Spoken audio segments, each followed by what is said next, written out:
นี่คือทำที่บ้านอ่างตำบลนาตาลได้นี่แหละทำลาวแล้วทำที่ไผ่ประจักษ์บุคาพามาเบิ่งเรื่องทำที่บ้านนาอ่างตำบลนาตาลทำลาวแล้วบริเวณนี่แหละพระเจ้าสร้างพระไว้ได้สร้างพระองค์พระเจ้าไว้ง่ายก่อนก็เป็นถ้ำแบบนี้ละตำนานพระทำที่กันนี่ละคนเอาพระไปแจกจ่ายญาติโยมไว้ง่ายมองนี่แหละนี่ทำลาวละทำไอทีละทำที่เรียกว่าทำไอทีบ้านอ่างตำบลนาตาลลูกค้าเอาเรื่องจีนป้านจอ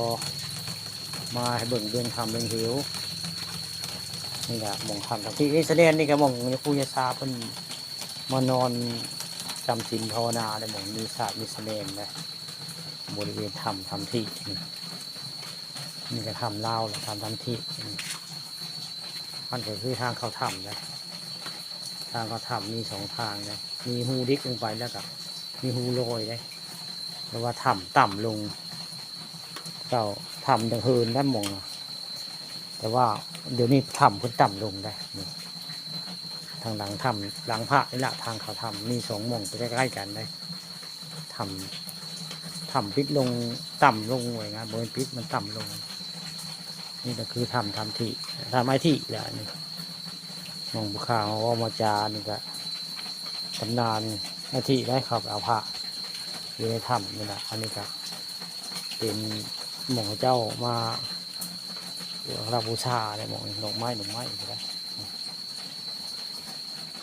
ผาเนี่ยก็สร้างมาลาตีได้ผายืนผานั่งก็จะมาสร้างไว้บริเวณทำที่บ้านอ่างตำบลนาตาลวงเล็บถ้ำมุ่งคำตำบลนาตาลทางเขาถ้ำกันได้ทางเขาถ้ำนั่นแหละทางเขาถ้ำแล้วมีหูดิกลงไปแล้วมีหูหืนก็มีได้แต่ว่าถ้ำแล้วมันต่ำลงต่ำลงได้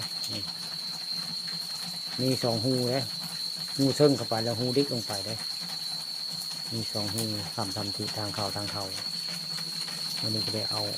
มาว่ามาจาเรื่องทำไอทีเรียกว่าทำที่บ้านโคกซาดเมื่อแต่ว่ามันม่วงคำตะบุญตาเรียกว่าบ้านอ่างพี่บ้านอ่างทำบ้านอ่างแหละก็แม่นเรียกว่าทำบ้านม่วงคำก็แม่นอันนี้อันเดียวกันไอที่คนบ้านอ่างได้แต่คนมาในพระไปทำนี่แหละเรียกญาติโยมง่ายคนบริคำได้ขายเนาะพระเพิ่นแต่ว่าเดี๋ยวนี้เพิ่นบริอยู่แล้วเพิ่นไปจากโลกนี้แล้วไงอยู่ในตำนาน